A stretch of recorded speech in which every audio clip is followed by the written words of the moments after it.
Olá, eu me chamo Glairton Santiago, sou musicoterapeuta.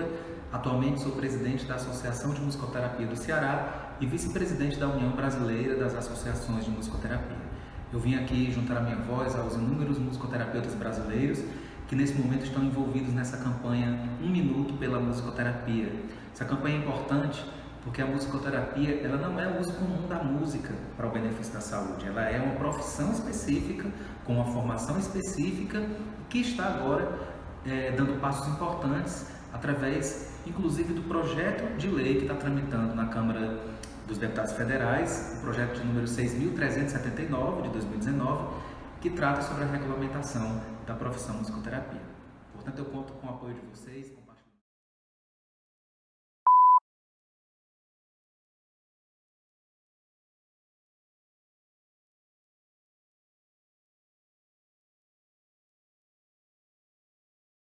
Bom, então, Glaito, bom dia.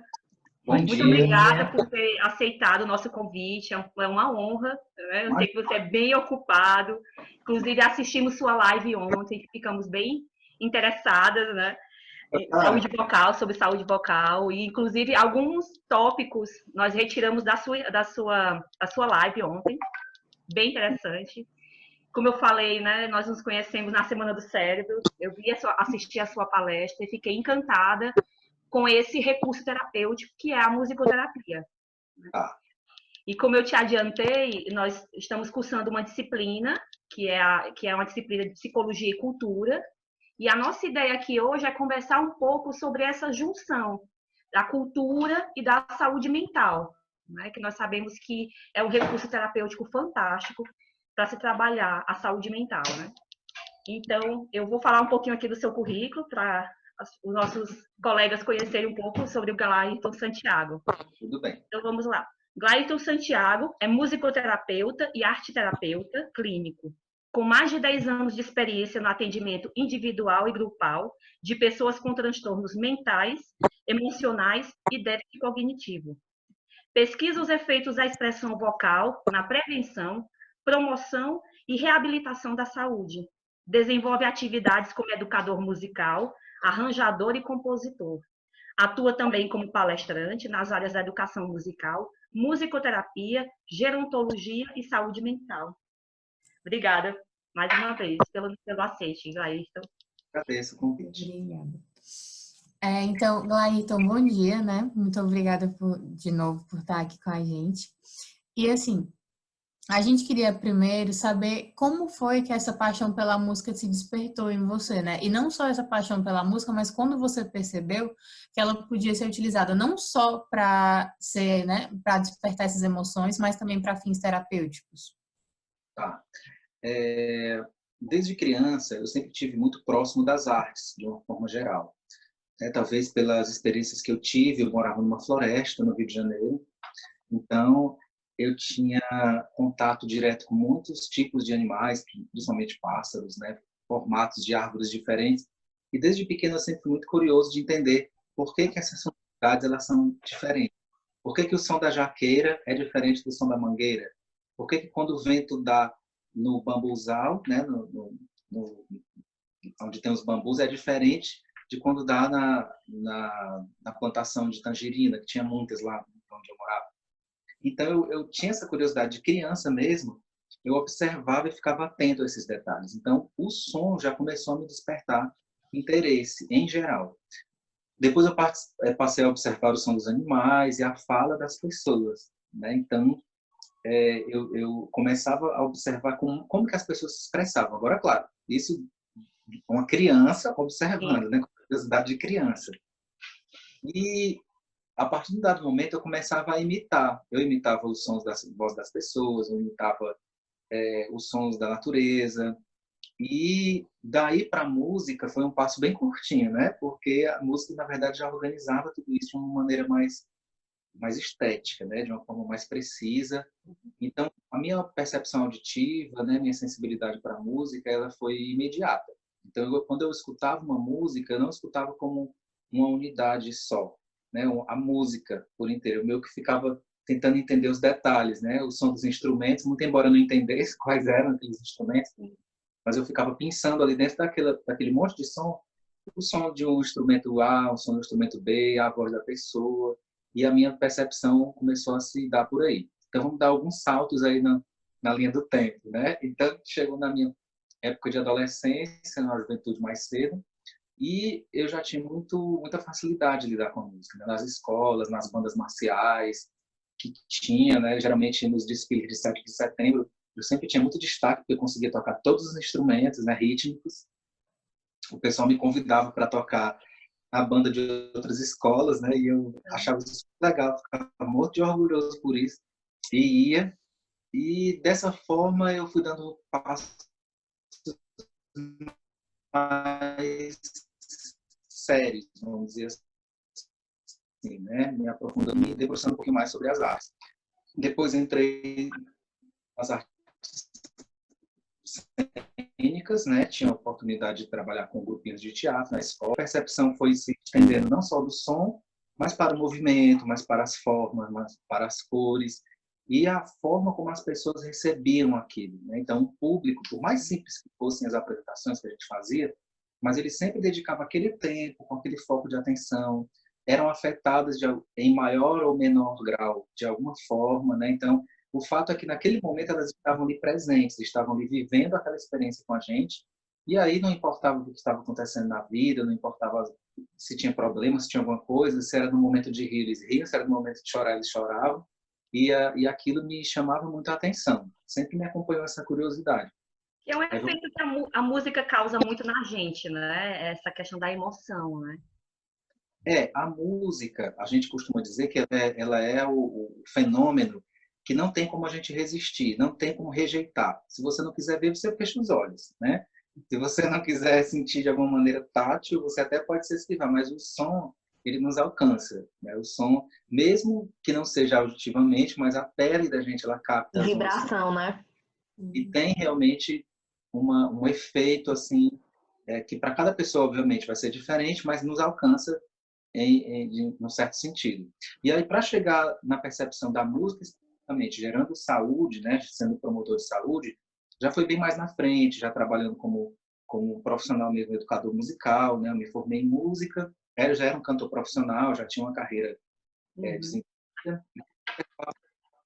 as experiências, principalmente com pessoas idosas, elas eram diferentes. As pessoas relatavam melhorias no aspecto de memória, de estresse, de calma.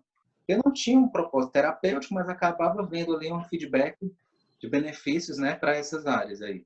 E aí eu comecei a fazer pesquisa, me interessei e cheguei na arte terapia primeiro e depois na musicoterapia. E o que faz assim, um musicoterapeuta, né? Qual a formação necessária para chegar a ser um musicoterapeuta? Tá. Musicoterapia, eu sempre acho bom falar isso, né? A musicoterapia, ela é uma profissão bem específica, né? Ela tem uma formação própria, porque em geral, e principalmente aqui no Ceará, bem recente, entende-se musicoterapia como sendo o uso da música por qualquer pessoa para o benefício da saúde. Não é, né? Então, a musicoterapia não é uma profissão como a psicologia, como a terapia ocupacional, como a medicina, né? Tem graduação para isso, especialização, mestrado, doutorado, tudo igual. E exige uma técnica, não é isso? Que é uma formação, né? É uma formação. E a técnica são recursos dentro do espectro maior, né? Da profissão. Essa é uma das coisas que a gente gosta de elucidar, que a musicoterapia ela não é uma técnica, né? Ela é um campo de conhecimento, é um campo epistemológico, é uma ciência, né? Uma ciência definida. Aí dentro das intervenções terapêuticas é que tem os modelos de terapia, tem os métodos e tem as técnicas, né? Que são coisas distintas, né? Entre si. Para cada situação e para cada caso. Então, um musicoterapeuta ele é formado em musicoterapia, precisa ter um registro profissional, né? Como outras áreas. Atualmente, os órgãos que expedem esses registros são as associações de musicoterapia locais e a União Brasileira das Associações de Musicoterapia. Atualmente, eu sou presidente da Associação Cearense de Musicoterapia e sou vice-presidente da União Brasileira das Associações de Musicoterapia. Então, nós cuidamos, né, de acompanhar o trabalho desses profissionais também. E onde o musicoterapeuta ele pode atuar? Vai ter um público específico que procura esse tipo de terapia?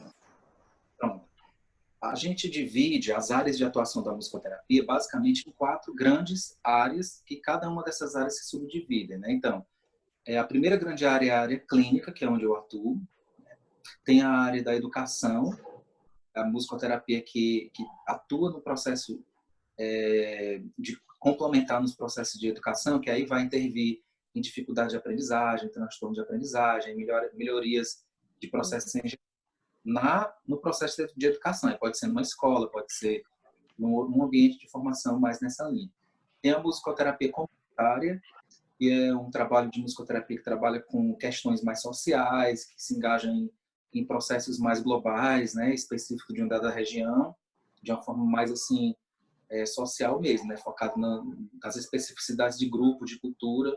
E a organizacional, que é a musicoterapia que se aplica em organizações, pode ser privadas, empresas privadas ou instituições governamentais, mas que trabalham ali com processos de gerenciamento, de capacitação de profissionais, né, de facilitação de processos. Então, essas são as grandes áreas de atuação da musicoterapia: clínica, educacional, comunitária e organizacional.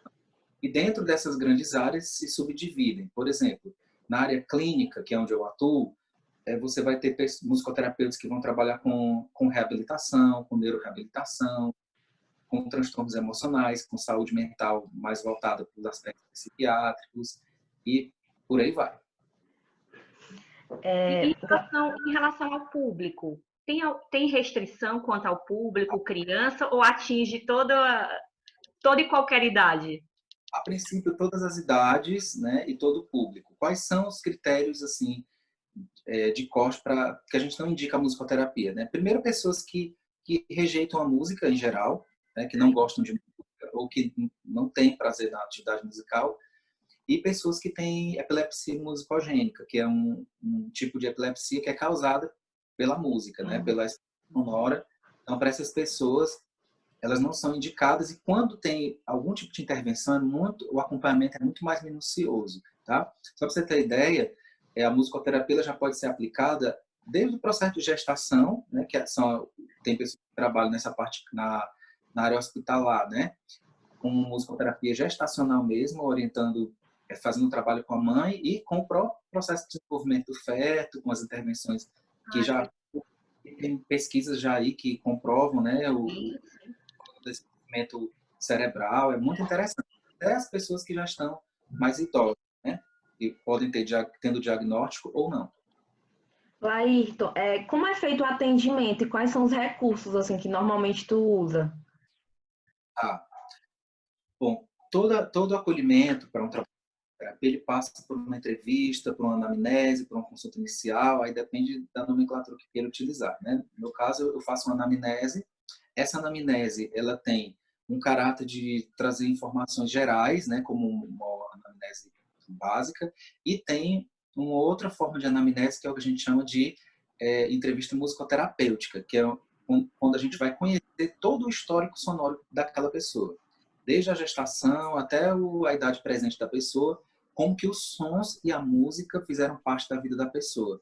Porque a partir disso é que nós vamos colher ali informações sonoras para poder estruturar as técnicas, os métodos de trabalho com aquelas pessoas, e isso também variando de cada diagnóstico. Então, eu particularmente recebo as pessoas, né, faço esse acolhimento inicial através de uma anamnese.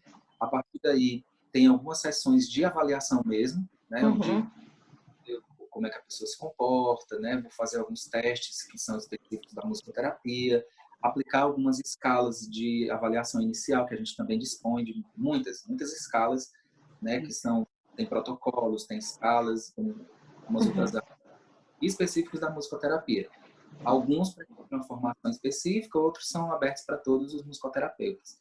Então, a partir daí, inicia-se o trabalho, e aí quais são os instrumentos, quais são os recursos que a gente utiliza? A princípio, tudo que é possível dentro da história sonora da pessoa. Então, eu posso utilizar instrumentos de percussão, eu posso utilizar como tambores, como maracas, como alguma coisa do tipo. Posso utilizar violão, teclado, a própria voz, instrumentos construídos com o paciente, né? E também o né? Dependendo do que vai trabalhar com a pessoa, a gente pode utilizar ruídos também. Tudo isso é estruturado para cada pessoa. Não existe assim, essa técnica aqui, ela serve para isso, então logo vai servir para todas as pessoas da mesma maneira. Não é? É particular para cada uma. Exato. É um processo muito individualizado, né? Realmente tem um estudo muito bem feito, né, junto com a pessoa, para poder fazer essas intervenções, porque se por um lado a música pode trazer benefícios, por outro ela também tem o seu potencial de iatrogenia.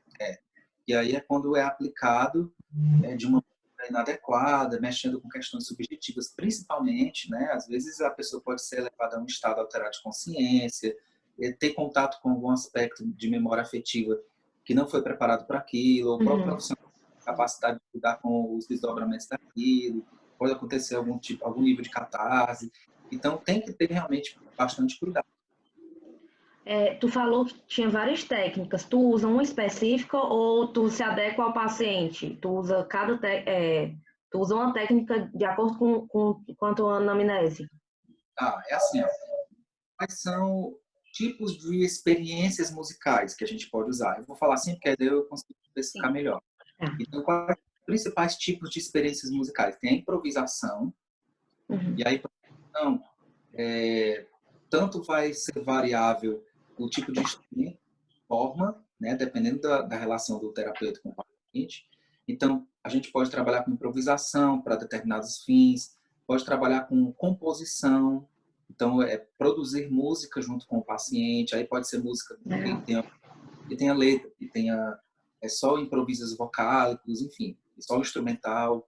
Pode trabalhar com o que a gente chama de recriação, que é a gente pegar música pronta, música que já são, fazer algum trabalho junto dela, e também tem a experiência receptiva, que é quando a pessoa apenas é submetida à audição ou à vibração dos sons, né? Utilizando alguns instrumentos que geram uma vibração mais de contato com o corpo mesmo. As taças tibetanas, esse do contato é utilizado, tu usa taças tibetanas?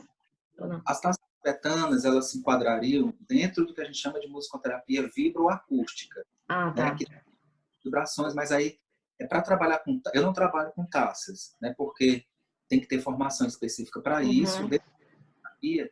Não é somente...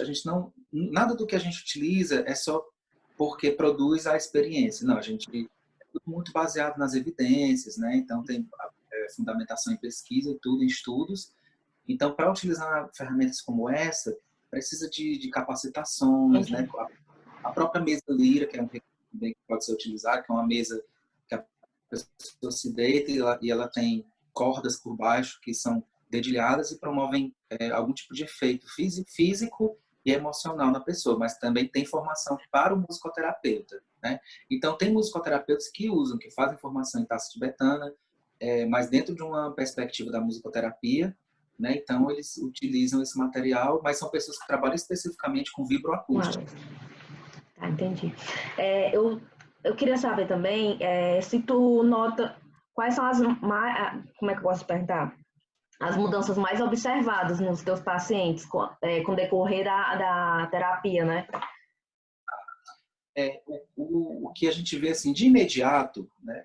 Isso assim, em geral mesmo, é a experiência do prazer mesmo, né? Porque a experiência musical, e quando ela é feita de uma forma correta, né, utilizando sons corretos, músicas prontas corretas que fazem parte da história da pessoa, bem pensadas, elas estimulam a liberação de hormônios como a dopamina, a serotonina, baixam os níveis de cortisol. Então, esse estado da pessoa bioquímico mesmo, ele é alterado. A frequência respiratória, ela é regulada, cardíaca. Então, toda essa parte mais bioquímica, ela é o que é imediatamente afetada, né?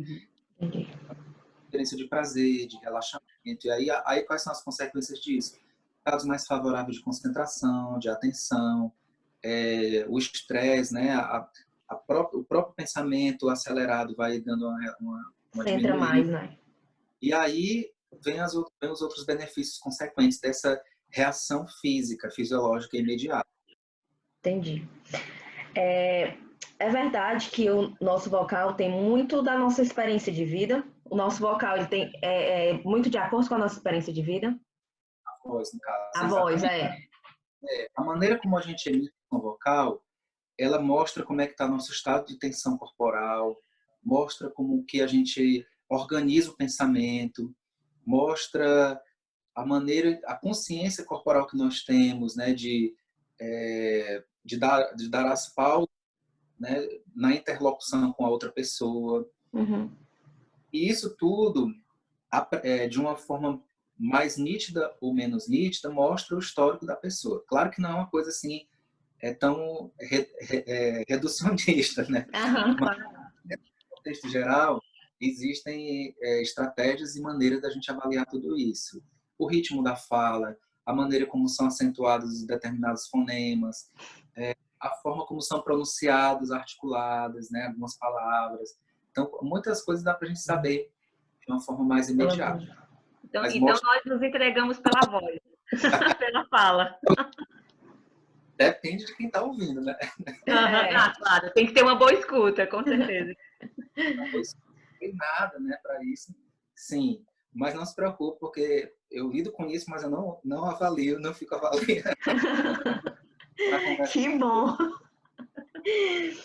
A gente queria também saber quais foram os ganhos que a musicoterapia trouxe para a tua vida. Como ela te beneficiou. Ganhos pessoais. De forma muito particular, primeiro, meu estado de autorregulação, de autopercepção e de autocontrole na vida, né? Então, a experiência musical, ela nos dá uma potente oportunidade de estar presente, né? De estar aqui e agora. Então, quando eu estou ansioso ou de alguma forma muito preocupado, cantar me ajuda, porque para cantar eu preciso planejar o que eu vou cantar. Estou aqui, presente. Então, estou respirando, eu estou cuidando do meu corpo, eu estou tendo o prazer de estar emitindo algo que é uma produção estética, que é o belo, né? Quando eu falo de belo, eu não estou falando que é que canta bem, nem que canta mal. Diferença estética, né? Do cantar. De imediato, já vem esses benefícios, né? E as recompensas indiretas, a oportunidade de poder ajudar as pessoas, de poder contribuir de alguma forma para o bem-estar do outro também, né? Então, acho que em linhas gerais seria isso. Entendi. Bom, você já chegou a falar um pouquinho sobre o que eu vou perguntar agora, mas eu ainda vou dar uma reforçada, assim, em cima da tua live, inclusive, que eu assisti ontem, Glaito. Aí vai a minha pergunta, assim, se é possível fazer esse diagnóstico, né, da pessoa durante uma sessão de musicoterapia, né? Que é o que eu queria entender, assim, sobre conhecer esse nível de ansiedade da pessoa, o déficit cognitivo dela, ou até mesmo o estilo musical que mais a toca, que mais a encanta. Então, assim, nesse primeiro contato durante o processo terapêutico, se é possível fazer esse diagnóstico, digamos assim. Não só é possível, Júlio, mas como é necessário a gente fazer, tá? Porque assim, eu vou definir o que eu estou chamando de diagnóstico. O diagnóstico, no caso, é a gente compreender o estado presente da pessoa, né? Então a gente compreende o estado presente da pessoa, que aí é um estado presente em função, pode ser de experiências passadas, de ansiedades para o futuro, como é que ela está hoje, ali se apresentando. Então, para isso, temos instrumentos de avaliação que você pode aplicar para avaliar vários domínios da pessoa, desde emocional, cognitivo, motor, de comunicação. Então, tem uma escala, por exemplo, das que a gente utiliza, que ela tem 10 grandes domínios, mas os seus subdomínios, que dão um total de mais de 370 itens que nós avaliamos, né? Então, claro que numa sessão, numa, duas, três, não dá para avaliar tudo isso. Mas sim, nós precisamos fazer esse diagnóstico, nesse sentido de entender a pessoa naquele momento. Pode ser uma pessoa que já venha com um diagnóstico médico, né? Com CID, alguma coisa, mas a gente faz essa avaliação e entende, né? Então, a gente levanta dados daquela pessoa, aí esse é o diagnóstico que eu falo que nós fazemos, né? E a gente, a partir daí, desse diagnóstico, vai planejando as intervenções, né? A partir desse diagnóstico. Pronto, Glaito, pois vamos à nossa última pergunta. Então, assim, nós estamos vivenciando uma montanha-russa de emoções, né, com essa pandemia do coronavírus. e muitas das medidas restritivas envolvem isolamentos, distanciamento social, estresse pós-traumático, principalmente das equipes, né, dos profissionais que estão à frente, à linha de frente do combate ao coronavírus nos hospitais. Mas junto com essa onda negativa, nós podemos observar mudanças de comportamento, ações de solidariedade e o mais inusitado, que foi o que nos despertou, inclusive para esse convite que foi feito a você, o que mais nos despertou foi essas cantorias que estão sendo feitas nas varandas, dos apartamentos, dos prédios, né? Então a gente queria saber de você se esse dito popular é verdade. Quem canta os males espanta? Quem canta espanta os males e quem ouve quem canta também, né? Então, por isso que é uma ação muito bem recebida, né? Então, pois é. Então, tudo isso que você falou, Perusa, é um fato, né? E claro que a gente não pode negar a realidade realmente dos fatores estressantes, né? Estressores, das realidades que geram insegurança, de todos esses dados aí que a gente é bombardeado todos os dias, que naturalmente nos geram sensação de medo, experiência de ansiedade e tal. Esse é um lado da questão, mas não é só isso, né? A questão não é só isso. O problema é quando o foco, né, das pessoas fica só nesse aspecto da experiência. Então, estar isolado hoje, talvez o desafio maior seja entender um distanciamento social e um isolamento como um fator instigador para novas formas de experimentar esses momentos também, né? Então, é aí onde a criatividade aflora, ou pode aflorar, ou deve ser estimulada que aflore, né?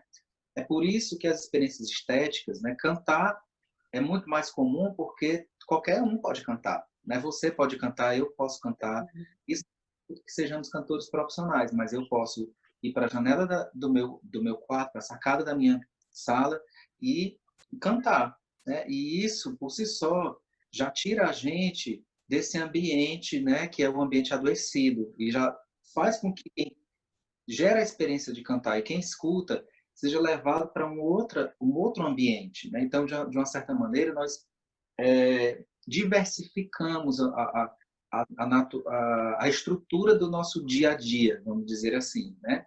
E o que é interessante é que nós começamos a perceber coisas que não eram possíveis serem percebidas com o corre-corre, né? A questão dos relacionamentos interpessoais, né? Questões de detalhes de organização pessoal da vida, né? Pessoas que relatam muito assim, lá eu estou aproveitando para fazer minhas leituras, né? Para ler livros que eu comprei, que não conseguia botar em dia, né? Aqui atrás tem uma parte da Estou minha... vendo. A minha é menor do que a sua, mas eu tenho algumas literaturas. Eu venho aqui, né, nos meus outros livros e vejo o que dá para eu rever, que tipo de coisa eu posso pensar para compartilhar, né? Mas a música especificamente, ela é muito mágica por isso, porque a experiência sonora, ela faz com que o nosso cérebro ele se comporte de uma maneira mais serena, mais calma. Isso é extremamente comprovado. Se você lembrar, no último encontro do cérebro, lá, né, você falou que participou, a abertura foi a apresentação de músicos tocando com o mapeamento cerebral. Então, para quem não viu, vou falar para a Mona Lisa e para a Paloma, se não tiverem visto, ao vivo, então, quando eles começavam a tocar, então os padrões das frequências das ondas cerebrais, eles meio que ficavam parecidos, né? E o neurologista, o neurocientista que fez a abertura da minha palestra, ele falou que ficava encantado com o que a música faz, ela deixa o nosso cérebro em paz, foi a palavra que ele utilizou no dia. Então, a música, ela traz esse estado, né, de foco, né, de alinhamento. Então, sim, quem canta seus males espanta, e quem ouve também males espanta, né? O ideal é que essa experiência, essa redescoberta do prazer, da experiência estética, ela permaneça fazendo parte da rotina, né? Então, vejam, é interessante que até o canto dos pássaros torna-se um diferencial na paisagem sonora que as pessoas estão atentas, né? Uma amiga minha, numa conversa, ela falou assim, Glaito, é interessante que eu estou sozinho no meu apartamento e aqui eu escuto ambulâncias passando, hoje eu contei 3, né? ela dizendo, nunca percebi a ambulância passando. Hoje eu contei 3 passando, mas muito mais foi a quantidade e a diversidade de canto de pássaros diferentes que eu pude perceber. Então, eu vi variados sons, né? Certamente pássaros diferentes, e isso me deu uma visão mais ampliada, né? Assim, de detalhes que a gente deixa passar quando a gente não tem uma qualidade de tempo, né? Aí, quando eu falo qualidade de tempo, não que o que todos estejam passando hoje seja bom, né? Seja só bom, mas é um tempo com mais disposição para a atenção. É isso que eu quero falar. Sim, sim. Então, nós temos um tempo com disposição para dar atenção. Então, nossa percepção auditiva capta detalhes, nossa percepção Mais visual aguçada, né? mais aguçada, ou seja, nossos sentidos eles estão mais dilatados para perceber detalhes, né? Para inclusive, acolher, né, aspectos da nossa experiência que nós deixávamos escapar pelas mãos, né? Agora não, nós estamos ali vendo que vale a pena a gente segurar aquilo, se apropriar daquilo e ter, de alguma maneira, não somente nos revigorarmos para continuar vivendo, mas também para as nossas relações e para todos os nossos projetos, né? Para todos os nossos sonhos, para tudo aquilo que move a vida de uma maneira geral. Nós somos seres humanos, nós somos criativos, temos um potencial infinito assim de criação, de expressão, mas às vezes num momento como esse é que nós percebemos toda essa potência que a gente tem, né? Então, sim, é um momento de desafio, as pessoas estão estressadas, tem quem está na linha de frente principalmente, né, assumindo aquela responsabilidade, mas é importante que, junto a isso também, estejam caminhando as oportunidades do bem-estar, as oportunidades de focar também no que é bom, não somente no que é, momentaneamente, esperamos todos nós, né, ruim. Sim, verdade. A gente precisa buscar extrair algo negativo, algo positivo disso tudo, né? Até para a nossa saúde mental. A gente não precisa buscar coisas, como você falou, que nos dão prazer. Seja a música, seja o livro, seja um bom filme, mas coisas que consigam nos tirar um pouco dessa paranoia, né? Porque Colocarmos isso como um padrão, né, de vida, como uma nova forma de qualificarmos, né, a nossa forma de viver. é verdade. Bom, Ayrton,